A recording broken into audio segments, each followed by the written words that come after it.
Buenas noches, bienvenidos sean todos y todas a la presentación de Telenoche. Telenoche especial en cuarentena, pero además en esta semana vamos a tener unas interrupciones en nuestro horario habitual porque se están haciendo unos debates coyunturales en el canal y entonces el horario del debate, 9 de la noche, mueven la programación.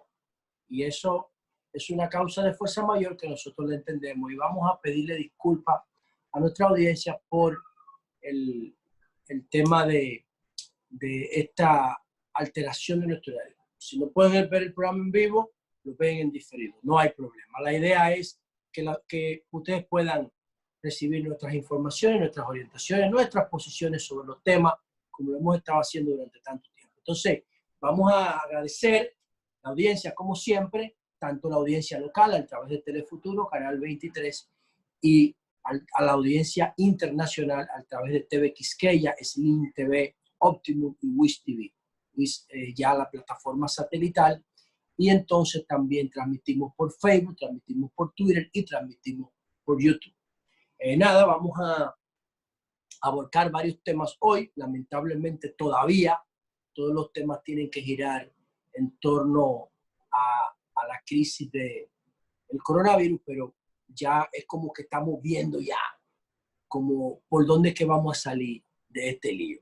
Y tenemos dos objetivos primarios: salir del coronavirus sin o con la menor cantidad de daños posible, que no nos enfermemos, que nuestros familiares no se enfermen, que se enfermen lo menos posible, que el daño económico sea lo menos posible, y entonces el objetivo de celebrar las elecciones el próximo 5 de julio. Vamos a tratar varios temas hoy. Vamos a comenzar actualizando el boletín de salud pública correspondiente a este día, miércoles 20 de mayo. Recuerden ustedes que las informaciones que Salud Pública ofrece hoy corresponden a el día de ayer, 19 de mayo. Entonces, ¿qué es lo que tenemos aquí? Lo que tenemos aquí son 254 nuevos casos para llegar a un total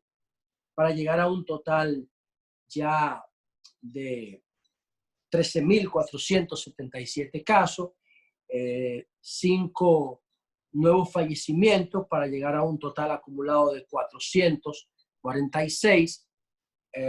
Y entonces, también decir que del territorio dominicano solamente hay 11 municipios que están comprometidos con 12 municipios que están comprometidos con el coronavirus en términos preocupantes: San Francisco de Macorís, Santo Domingo, Santiago, Santo Domingo Este, La Vega, Santo Domingo Norte, Santo Domingo Oeste, Puerto Plata, San Pedro, San Cristóbal, Salcedo y La Romana. Si nosotros definimos esos municipios, los agrupamos por provincia, eso se cae sustancialmente, y entonces tenemos que las provincias que están comprometidas son, en orden de importancia, la provincia de Santo Domingo, el Distrito Nacional, Santiago, San Francisco de Macorís, La Vega, San Cristóbal, Puerto Plata, Salcedo, San Pedro de Macorís, Moca, Sánchez Ramírez y La Romana.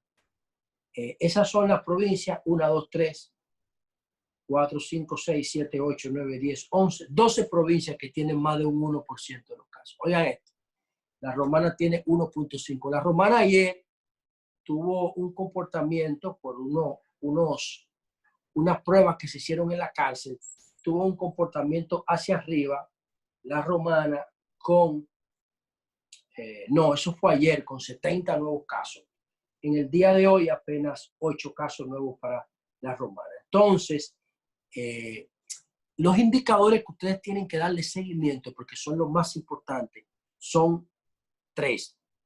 La cantidad de hospitalizados, que la cantidad de hospitalizados en el día de hoy está en 2.066 sobre 7.477 casos.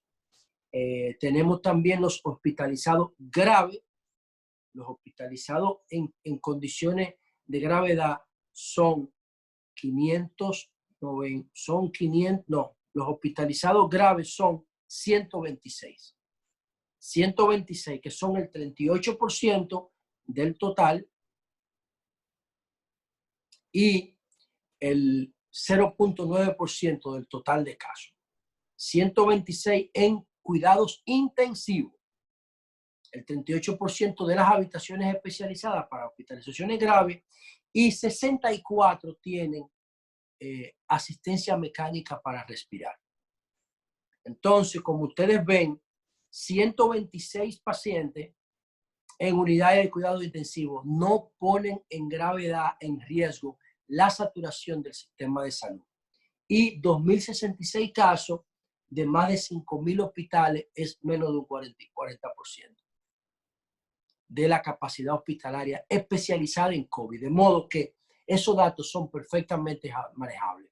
Mientras aumenten los casos con síntomas leves o asintomáticos, no tenemos ningún problema. Eso hasta ahí. Ahora, tenemos que conectar esto con lo que el gobierno ha anunciado, las cuatro etapas para volver a la normalidad. La etapa que comienza hoy con la gradualidad, lo tenemos por aquí, con la gradualidad de la vuelta a la normalidad, que hay que mantenerla, hay que mantener en la fase 1, hay que mantener la mascarilla, el distanciamiento, la cuarentena condicionada ahora, condicionada que el toque de queda lo subieron a las 7 de la noche.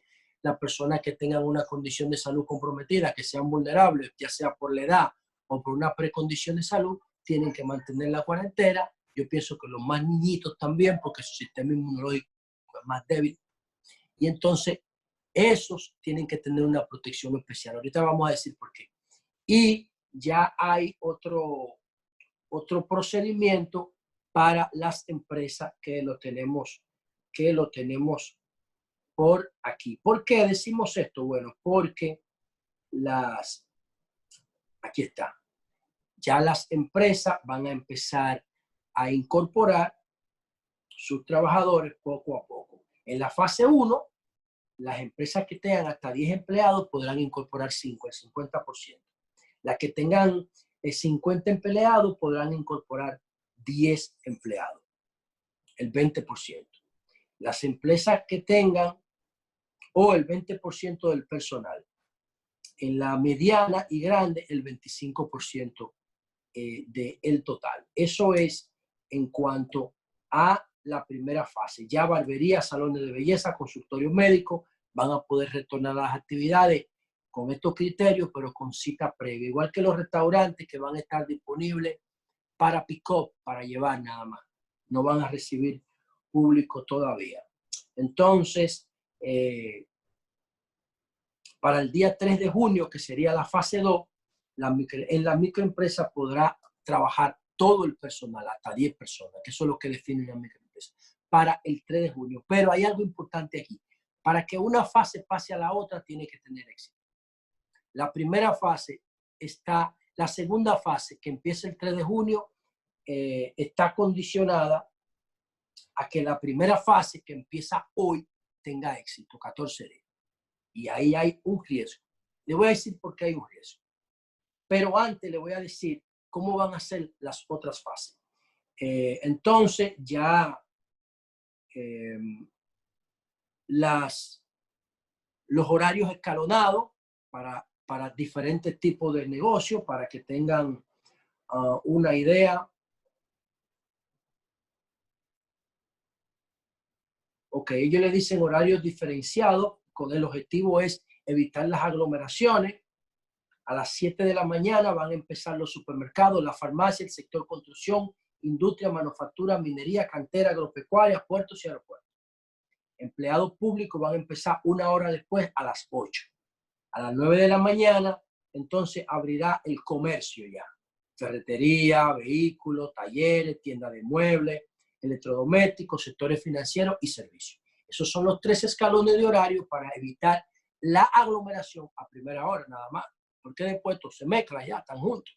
Y el horario de salida el mismo para todo el mundo. Entonces,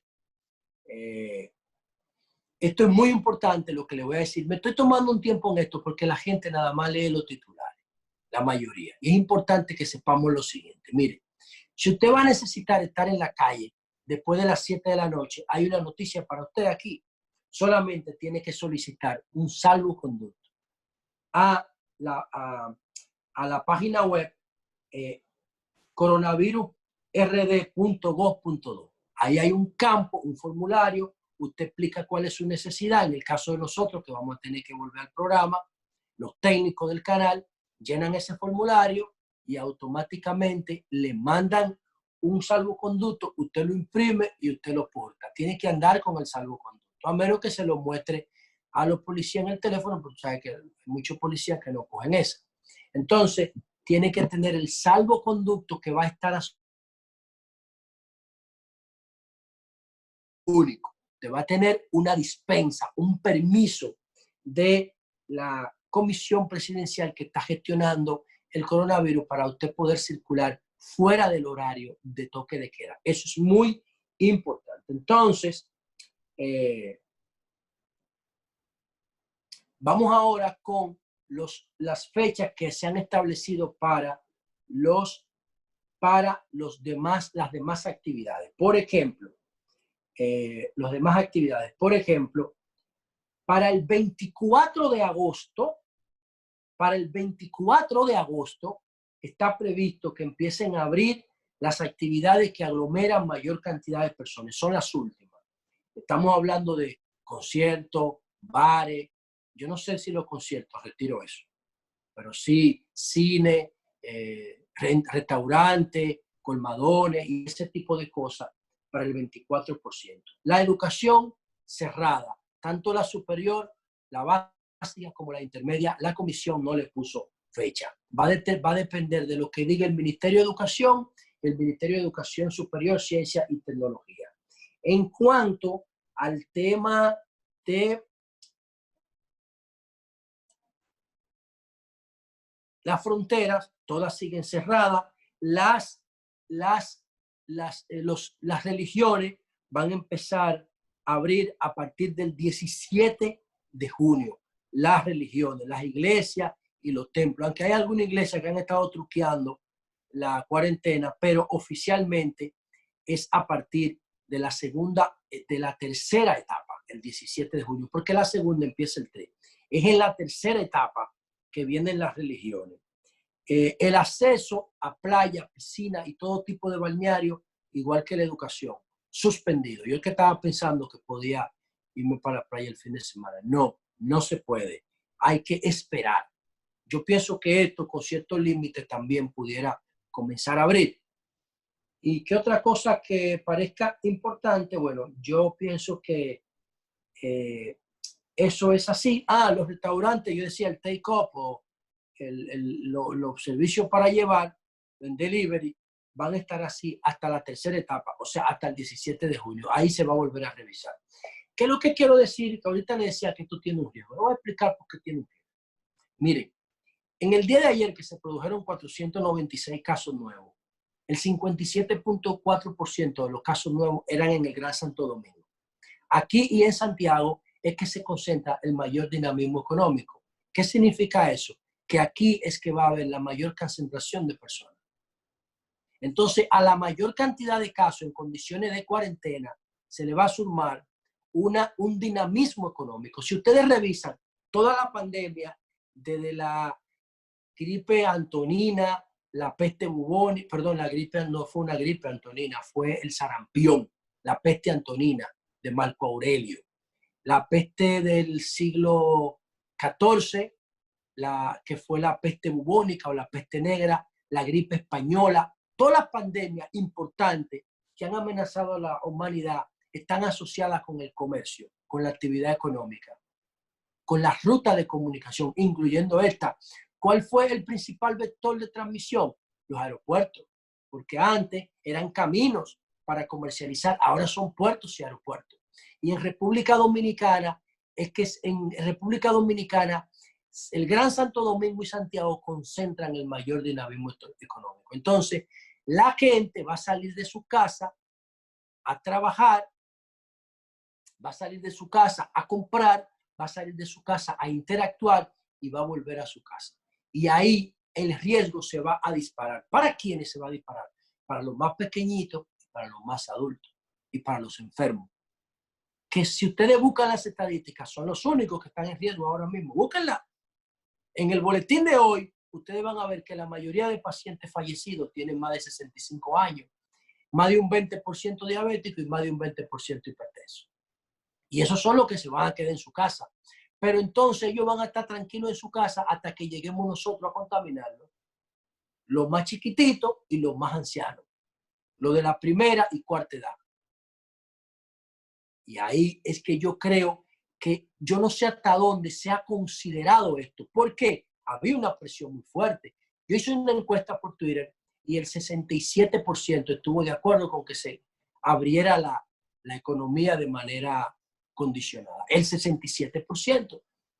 Entonces nosotros no tenemos una actitud animal, que es la que habla de contagio de rebaño. Eso es un comportamiento animal.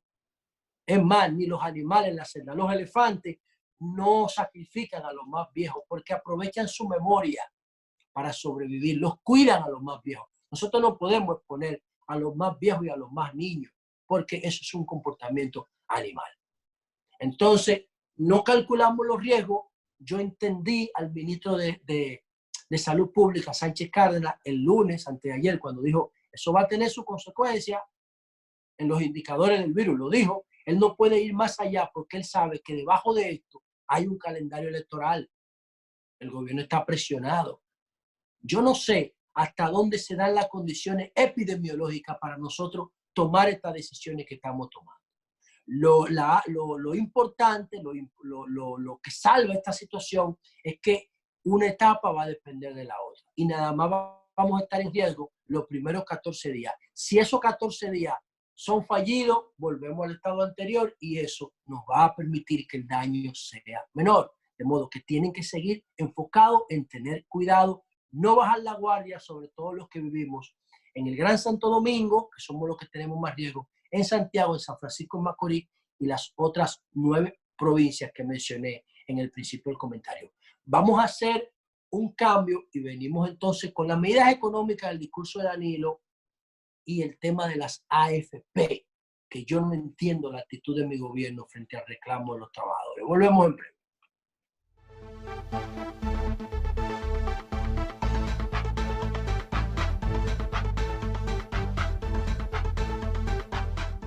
Evita el coronavirus con tu saludo. Cuando digas hola, no des la mano. Choca el puño.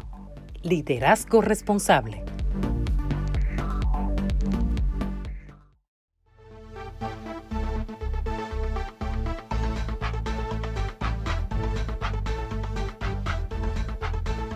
Bueno, señores, miren, un tema que ha tomado mucho cuerpo, mucha fuerza en esta cuarentena es el reclamo que están haciendo los trabajadores para que se les permita accesar, se les devuelva, porque el dinero es de ellos, hasta el 30% de lo que tienen ahorrado, no importa cuánto sea, es de ellos, aunque sea un peso, es de ellos.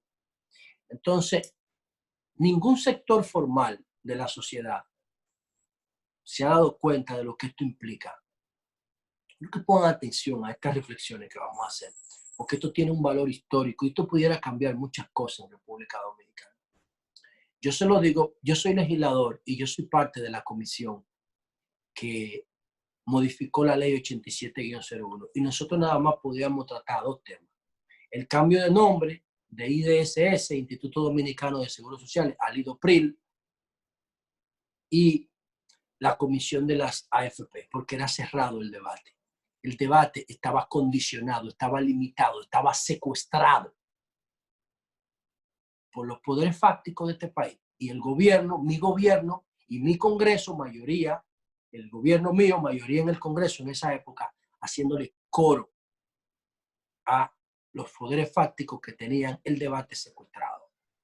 No sé, yo escribí como 15 reformas y nada más me aceptaron una de la DIDA Me aceptaron una de la DIDA porque estaba en el primer bloque de discusión y es una aplicación para que la DIDA se comunique con él. Pero la mayoría de las propuestas que propusimos no las vetaron. Y yo quiero hablar de dos específicamente de esa propuesta en el día de hoy.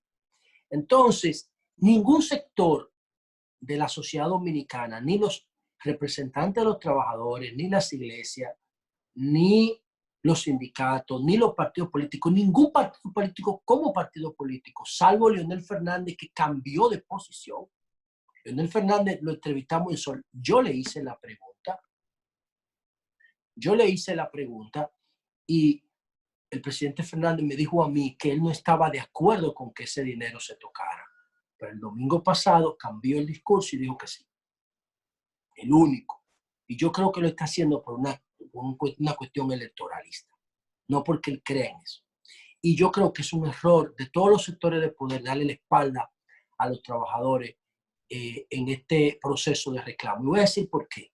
Yo creo que solidarizarse con los trabajadores le conviene a todo el mundo, pero a quien más le conviene es a las AFP. Miren, si las AFP se solidarizan con los trabajadores y dicen, nosotros estamos de acuerdo con que los trabajadores puedan accesar de manera condicionada a sus fondos, los trabajadores van a ver el rostro humano de las AFP. Las AFP tienen que tener un rostro humano. ¿Por qué? Porque si no, van a tener que vivir en un ambiente de enfrentamiento constante. Y eso va a generar violencia aquí como generó en Chile. Oigan lo que le estoy diciendo. Yo quiero que ustedes guarden esta grabación. A las AFP, yo se lo he dicho, ustedes administran la ley, cuídenla, no se llevan. Tienen un comportamiento puramente empresarial. Y esto no es una empresa primero, es un proyecto social, por eso se llama Ley de Seguridad Social. Si lo ven solo con un criterio empresarial, se jodió todo. Y con criterio empresarial lo están viendo todos, incluidos los comentarios de mi gobierno con relación al reclamo de los trabajadores son negativos. Y de mi partido también, negativo. No están entendiendo el problema. Ellos tienen que recordar lo que le pasó a Leonel cuando se opuso al 4%. Después que él mismo había firmado la ley en el 97 y el mismo PLD la había aprobado en el 97 en el Congreso. El PLD no tenía mayoría, no. La había aprobado el Congreso y Leonel, siendo presidente, promulga la ley que establece el 4%. Y después, siendo presidente, no la quiere cumplir. Y la sociedad se le volcó. Todavía Leonel no se ha recuperado de eso. Entonces, ¿por qué los trabajadores, y esta es la parte esencial del comentario, ¿por qué yo digo que los trabajadores tienen derecho al reclamo? Porque en la ley de seguridad social está establecido por la ley un seguro de desempleo. Y ese seguro ha sido dejado a propósito en el tintero por todos los sectores que administran y se benefician de la ley. Entonces las ARS y las AFP en sociedad con el gobierno son las que más se benefician de la ley. ¿Por qué en sociedad con el gobierno? Porque el gobierno, oigan lo que le voy a decir, todas las instituciones públicas deberán estar en el SENASA y el gobierno permite que vayan a las ARS, porque las ARS dan cuarto para la campaña. Se lo está diciendo yo, que tengo 4 años en el Congreso pidiendo que me den el contrato de seguro con ARS Humano y no me lo dan porque no existe. O yo no sé si existe, está secuestrado, yo no sé. El tema es que nadie consigue un contrato en el Congreso sin dar cuarto de esa naturaleza. Lo estoy diciendo yo, que me sometan a la justicia. Entonces el gobierno es socio de las ARS y no el gobierno, el sector político, porque ustedes no ven ninguno de la oposición quejándose del seguro ARS Humano en el Congreso. El único que lo hace soy yo, porque para mí los intereses de la sociedad están por encima de los intereses de mi partido. Y yo soy legislador de mi partido, pero por mí votó el pueblo. Yo me debo a esos dos intereses, no a uno nada más, a dos. Entonces, ¿qué ocurre? Con relación a las AFP, el gobierno le toma prestado más del 70% del dinero. Por eso el gobierno no quiere que toquen ese dinero porque el gobierno lo coge prestado, señor. Ustedes ven cómo es la vaina. Ahora, ¿por qué yo digo que los trabajadores tienen razón, porque en el artículo 50 de la ley 87-01 está establecido el seguro de desempleo. Y nadie habla de eso. Si los trabajadores hoy tuvieran un seguro de desempleo, estuvieran recibiendo su salario, aunque su contrato estuviera suspendido. Ve, entonces tú le suspendes el contrato, lo dejas en su casa para que se coman sus ahorros y para que se endeuden con su tarjeta de crédito, porque estos son trabajadores de clase media que no califican para quedarte en casa. Pueden recibir una ayuda, tampoco van a hacer nada con eso, porque si usted tiene un presupuesto estimado en 700, 800, 900, $1,000, ¿de qué diablo le van a servir a usted $100? Dime. ¿Qué le van a servir $100? Para pagar el cable, para pagar el internet. Y lo otro, ¿con qué usted lo va a pagar? Entonces, por eso es que los trabajadores están reclamando. Y por eso es que yo creo que el gobierno tiene que hacerle caso. Hay gente que me ha dicho y que ha dicho públicamente, no, porque eso va a tener un impacto inflacionario, como dijo Andy de Aguaje. No, si tú se lo das todo de golpe, sí. Si tú se lo das gradualmente, no. Si tú se lo das gradualmente, no va a tener ningún impacto inflacionario. Eso es mentira. Si tú se lo das de golpe, genera un choque. Si tú no se lo das de golpe, no. Además, ¿qué tiempo le queda a la cuarentena? Ya empezamos a abrirla. Vamos a darle un mes en principio a ver qué pasa. Por etapa, no es por etapa, porque estamos abriendo la sociedad. Entonces, sobre todo, el dinero es de ellos. Si esos trabajadores se organizan y van al Tribunal Constitucional, hay que darle su cuarto. ¿Sabe por qué? Porque los salarios son sagrados. Y esa ley no ha cumplido, en principio, con que esos fondos sean productivos. Y esta es la segunda propuesta mía que yo quiero que consideremos. Primero, que se respete el seguro de desempleo. Y segundo, que al gobierno que venga, porque ya a este le quedan 2 meses y pico, al gobierno, a partir de agosto, ningún gobierno pueda endeudarse, pueda tomar prestado los fondos de la AFP sin un tope. Ese tope pudiera ser de 40%, de 50%, yo no sé. Ahora el gobierno tiene el 72% de los fondos. Entonces, como el gobierno lo coge prestado, las AFP no trabajan. Todo el gobierno lo tiene prestado, todo nada más tienen que recibirlo del Banco Central, de la Tesorería, las AFP y dárselo al gobierno. Ya. No hacen nada y por eso se ganan ¿cuánto? 10,000 millones de pesos al año en promedio. Cuidado, que hay más. Cuidado.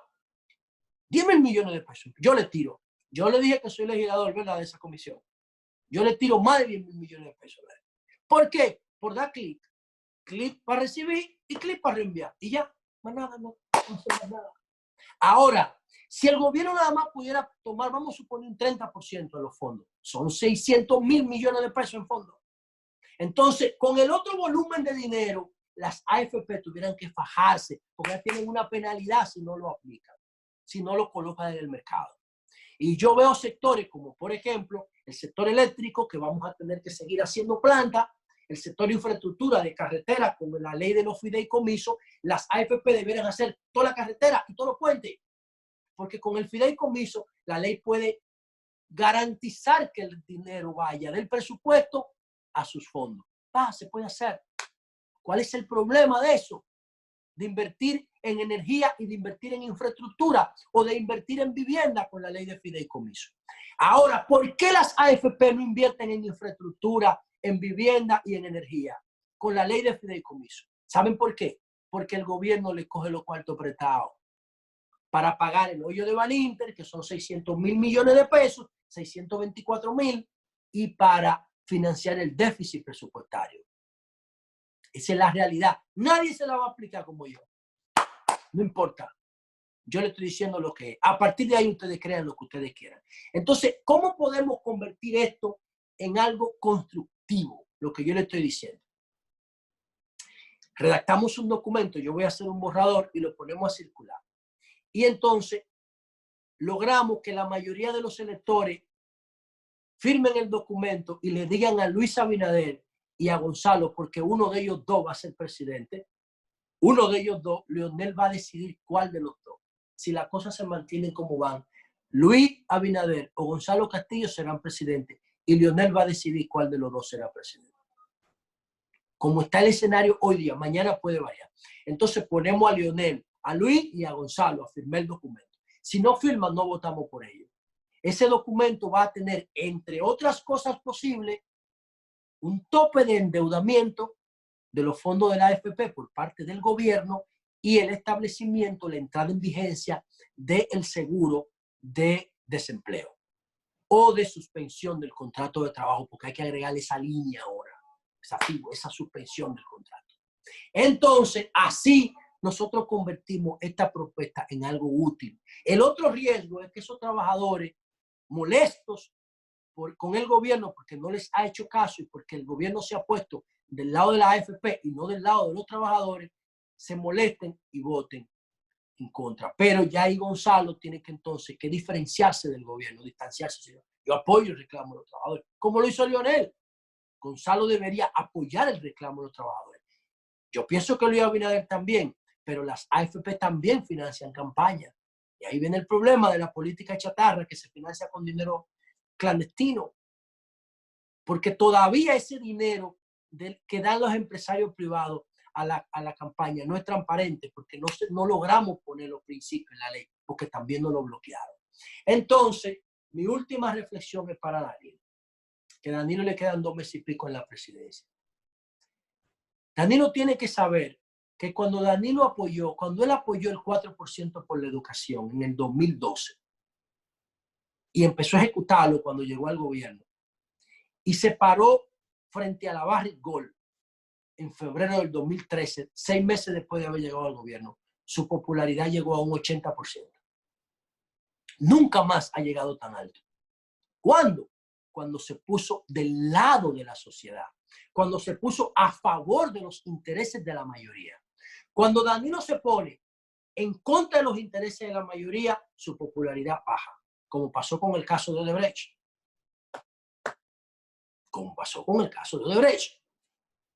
¡Pum! Bajo. Entonces, Danilo no puede permitirse, digo yo, él sabrá cómo maneja su imagen. Yo le he propuesto muchísimas cosas, no me ha hecho caso. Yo tengo moral para hablar, porque yo no soy un crítico puro y simple, yo soy un crítico constructivo. Critico la inseguridad, tengo un modelo de seguridad propuesto. Critico que la gente ande pidiendo sangre por los programas de radio, tengo una propuesta de banco de sangre electrónico.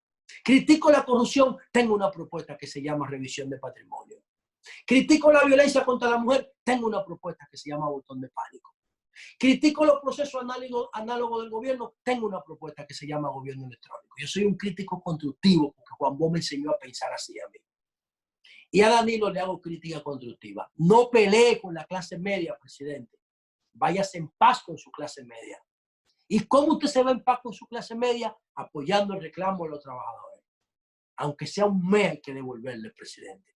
Porque si usted no se lo devuelve, usted se va a llevar esa cruz. Y la clase media es la que más opinión pública genera. Porque son los que pueden pagar internet y opinar, tener un canal de YouTube, una cuenta de Twitter, un muro de Facebook, un blog. Pueden tener una emisora por TuneIn o un podcast como tiene Carolina Rodríguez ahora, que tiene un podcast de cuentos de niños, nuestra productora. Entonces, la gente puede tener 10 medios de comunicación individuales. Eso es una maravilla de la tecnología y de la sociedad conectada. Y toda esa gente va a hacer opinión pública en contra suya, presidente, si usted le da la espalda, para favorecer a 4 o 5 empresas, que cuando usted salga de ahí, listo, le van a retirar todo el apoyo. Y se lo van a dar al que llegue. Porque esa no es porque sea mala, esa es su naturaleza. Entonces ya queda del presidente saber si se pone del lado del pueblo en el reclamo de las AFP o si se pone del lado de 2 o 3 empresas. Él sabrá cómo maneja eso. Yo creo que le conviene ponerse del lado de los trabajadores y apostar como presidente de la República. Si lo pide hoy, se lo dan de una vez, porque por lo menos le devuelvan un salario a los trabajadores. Uno por lo menos. De lo contrario, presidente Danilo, prepárese a vivir con eso por el resto de su vida.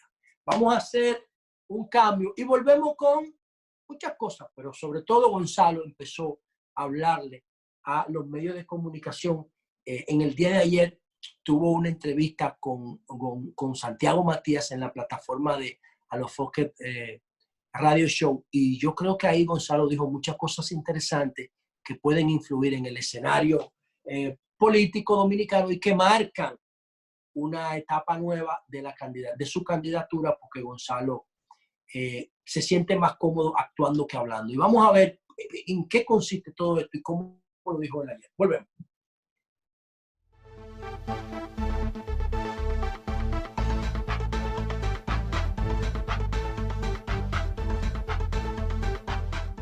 Evita el coronavirus con tu saludo. Cuando digas hola, no des la mano. Choca el puño. Liderazgo responsable.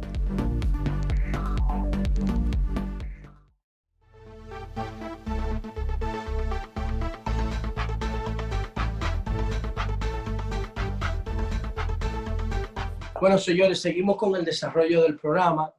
Desde que empezó la cuarentena, si ustedes le dan seguimiento a los temas políticos, si están viendo este programa, hay muchísimas posibilidades de eso, que nosotros no hacemos farándula de política. Y ustedes se van a notar que cuando se suspendieron las elecciones de febrero, el PRM fue el gran beneficiario o el gran beneficiado de esa suspensión. De hecho, las protestas frente a la Junta, que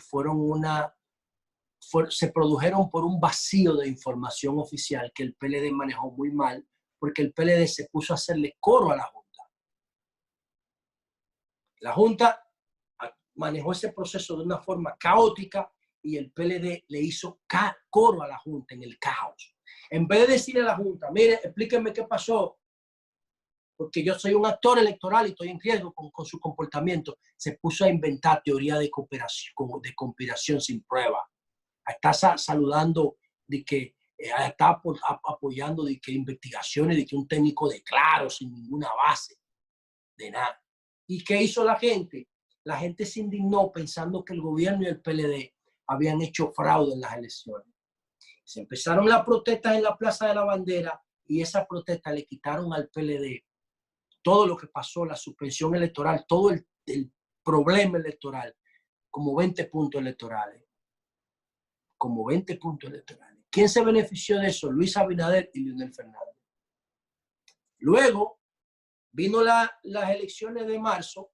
Si yo hubiese sido Domingo Contreras, no participo, hubiese puesto como condición que la Junta me diga lo que pasó, porque después se demostró que el PLD no había hecho fraude, que el PLD dejó morir ese tema, debió hacer una campaña publicitaria para que los jóvenes supieran que el PLD no había hecho fraude, porque el PLD nunca ha hecho fraude en 20 años de poder. Quien hacía los fraudes aquí era Balaguer y se murió. El PLD no hace fraude, el PRM no hace fraude, el PRD no hace fraude. Quien hacía los fraudes se murió. El último fraude electoral lo hizo Balaguer en el 94 y le quitaron 2 años de las elecciones por eso. O él se cogió 2 años, yo no sé, como usted lo quiera ver. Entonces, el PLD dejó morir el tema de la OEA. Domingo Contreras, la mejor propuesta municipal de América Latina, perdió esas elecciones por ese tollo de la Junta y ni disculpa le pidieron. Si hubiese sido él, no participo en marzo. No participo, prefiero que se quede desierta mi boleta. No lo hubiese hecho. Entonces, nada. Pero lo que pasó, pasó. Consolidado está. Entonces, así como el PRM se benefició de la suspensión de las elecciones en febrero y ganó las elecciones de marzo por esa suspensión, asimismo vino la crisis del coronavirus con su agenda propia. Y dijo, no, aquí no va a haber elecciones en mayo. Ya estamos a 20. Hoy hubieses hecho 3 días posteriores a la celebración de las elecciones. El virus dijo, no, ustedes no van a hacer elecciones, ustedes no se gobiernan, el que sabe soy yo, dijo el virus. Entonces el virus puso su regla y mandamos las elecciones para julio, que yo creo que en principio lo cuestioné porque no tenía información. La Junta la pegó. Ustedes dirán, la Junta hizo una buena proyección de las elecciones. No, fue una coincidencia. Los partidos políticos hicieron una buena proyección del coronavirus. No, Leonel propuso el tema porque el 5 de julio se conmemora la salida de la tropa norteamericana de República Dominicana en 1924. Ese fue eso. Pero parece ser que las condiciones epidemiológicas van a permitir la celebración de las elecciones. Entonces, en la agenda del virus, Gonzalo se montó en la agenda del virus. Porque las condiciones de campo favorecen al perfil de Gonzalo. Luis Abinader se quedó en su casa. Porque Luis Abinader es un líder político más orientado al pensamiento que a la acción. Igual que yo. Yo soy un tipo que yo lo trato de entender los procesos. Ahora, si yo tengo que actuar, actúo. Pero yo no actúo primero. Yo soy, como dice Descartes, primero pienso, luego existo. Entonces, hay otros perfiles de liderazgo que son ideales para los momentos de crisis inmediatos. Cuando se está quemando un edificio, el arquitecto que diseñó los planos del edificio, que hizo el edificio, que concibió el edificio, no es clave en ese proceso. Los planos están ahí, lo importante es el bombero que apaga el fuego. Es el bombero que apaga el fuego. ¿Entiendes? Entonces, Gonzalo vino como un bombero y se fajó en medio de la crisis, ayudó a la gente. ¿Y qué pasó con eso? La gente empezó a decir, coño, pero este tipo que se la está jugando por mí. Es una oportunidad. ¿La quieres tomar? Gonzalo la tomó. Luis Abinader no la tomó. Se quedó en su casa.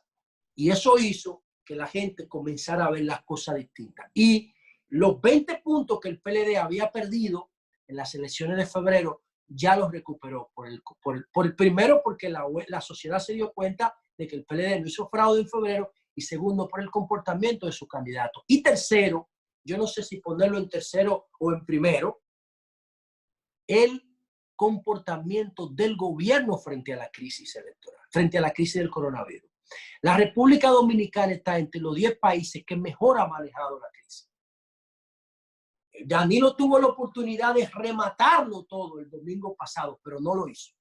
Sin embargo, anunció programas como PATI, que es para involucrar a los que ni son empleados formales ni son subsidiados, que son a los trabajadores por cuenta propia, el 56% de la población.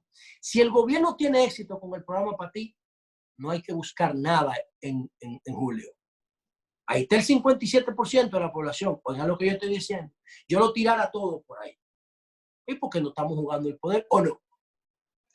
Todo lo que se haga aquí de ahora a mayo tiene un valor electoral, como pasó en Corea, en las elecciones, y como pasó en Francia. Todo tiene un valor electoral. Quien lo quiera ver, que lo vea, y quien no quiera ver, que viva en su burbuja. Entonces, también el gobierno anunció 125.000 millones para el financiamiento de las pymes. 125.000 millones de pesos para 210.000 pymes. Eso va a tener un impacto terrible también en la economía. Y entonces, todos esos factores han permitido que el PLD se recupere electoralmente. Además de todas las acciones sociales, la forma como se ha desempeñado el gabinete de la vicepresidencia, asistiendo a la gente de quédate en casa, Hacienda con fase 1 y fase 2, que ahora le han permitido tener también empleados activos beneficiándose del fase, todo eso. Entonces, Gonzalo se ha aprovechado de eso y ya tiene un empate técnico con Gonzalo. Por eso yo digo que Leonel va a decidir quién va a ser el presidente. Pero hay otras opciones. Gonzalo no había hablado con los medios de comunicación desde que empezó la crisis, desde antes de empezar la crisis. No había dado una entrevista. Y ahora decidió volver con la comunicación, porque ya queda un mes de campaña y hay que comenzar a explicar el programa electoral, hay que presentarse a la sociedad, hay que volver con las entrevistas, y Gonzalo quiso hacerlo con dos criterios. Primero, empezar con una plataforma para los más dirigida a los más jóvenes, que es la de Alofoque Radio Show. Tiene 2 millones de seguidores solamente en YouTube, esa plataforma. Está dirigida en términos cuantitativos a nicho de 18 a 35 años, que son los que Gonzalo tiene que conquistar con más vehemencia. Entonces, por eso Gonzalo va a el programa de Santiago Matías, que es uno de los comunicadores, si no el más influyente ahora por ese liderazgo en esa franja de la población. Ustedes quieren ver si Santiago es uno de los más influyentes. Ustedes ven el tema de la chichigua. Fue Santiago que lo propuso. Y miren lo que pasó en el país. Además, aquí se estaba perdiendo la tradición de la chichigua, siendo honestos. Y él lo revivió. Y ustedes saben que lo que ha provocado el tema de la chichigua se ha convertido en un acontecimiento nacional. Es un reflejo del liderazgo que tiene Santiago Matías.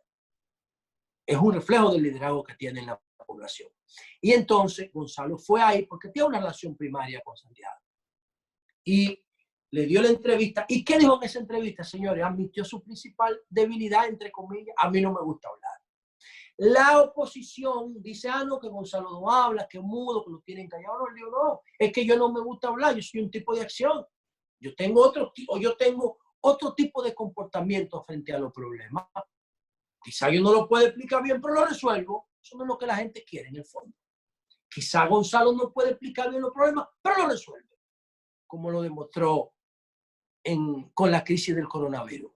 Yendo donde todo el mundo, sin miedo, y resolviendo los problemas a la gente, dándole la cara al pueblo. A la gente le gusta eso, le gusta mucho.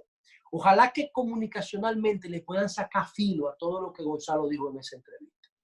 Yo era limpiabota y soy candidato presidencial. Y cuando le preguntaron, ¿y es verdad que usted provocó a los demás candidatos para que salieran de su casa? Yo, sí, en los primeros 25 días yo era el único que estaba en la calle, los demás estaban en su casa. Y es verdad eso. Y admitió que a él, que no es un tipo de mucho hablar. Y eso es lo correcto, ser humildes, admitir sus debilidades y decir, no, espérate, yo soy un tipo de acción, dame un problema que yo te lo voy a resolver, aunque no te puedo explicar cómo lo voy a hacer. Y por eso yo creo que esa entrevista de Gonzalo en Alofoque Radio Show va a marcar un antes y un después, porque va a permitir que Gonzalo se sienta cómodo en las entrevistas, porque ya no tiene que preocuparse de verse parco en la respuesta, porque ya le está diciendo al electorado, yo no soy un tipo de mucho hablar. Si el buen político es el que usa saco, corbata, vaina, discursos rebuscados, yo no soy un buen político, él dice. Yo soy un tipo práctico, directo. Y ahora lo que Gonzalo tiene que hacer es montarse en esa practicidad discursiva y burlarse de eso. Y cuando vaya a los programas, dime, ¿qué es lo que hay? ¿Qué es lo que vamos a hablar hoy? Mire, ¿qué tal? Bueno, sí, para el tema macroeconómico yo tengo mi equipo.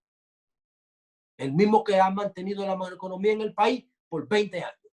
Y que genera confianza en todos los sectores. Ese equipo que va a andar conmigo. Esto es lo que dice mi programa de gobierno. Yo te lo voy a depositar aquí. En resumen, lo que dice esto. Punto. Listo. Montarse en esa practicidad discursiva. Eso es lo que tiene que hacer Gonzalo. No rehuya ninguna pregunta. Responder a todo, porque a la gente le gusta esa sencillez y le gusta esa transparencia. Y yo pienso que eso decía que era un antes y un después en la campaña electoral de Gonzalo, porque para mí ese era su principal hándicap en contra, era su principal escollo que tenía que vencer, no porque fuera una debilidad en sí, sino porque la oposición se lo hizo vender a la sociedad como una debilidad. Además, Gonzalo nunca había sido ni candidato ni a regidor. Él está haciendo mucho. Gonzalo es un candidato fruto del pleito entre Leonel y Danilo. Si no, Gonzalo no hubiese sido candidato. La candidata ideal era Margarita Cedeño de Fernández, que producto del pleito de Danilo y Leonel no pudo ser. Y después de ella, Reinaldo. Gonzalo, ¿qué es? Un tipo que supo aprovechar una oportunidad que se le presentó y está ahí dando la batalla. Hace 2 meses nadie le daba posibilidad de ganar. A un mes de las elecciones está empate y puede ganar. Si Danilo quiere y si le hacen una buena propuesta de gobierno compartido a Leonel Fernández, Gonzalo es el próximo presidente de los dominicanos en el mes de agosto. Señores, se nos terminó el tiempo por la noche de hoy. Muchas gracias, reiterándole la disculpa por el horario más tarde en que estamos viendo este programa producto de una coyuntura del canal. Mañana nos vemos en el showroom digital de los jueves.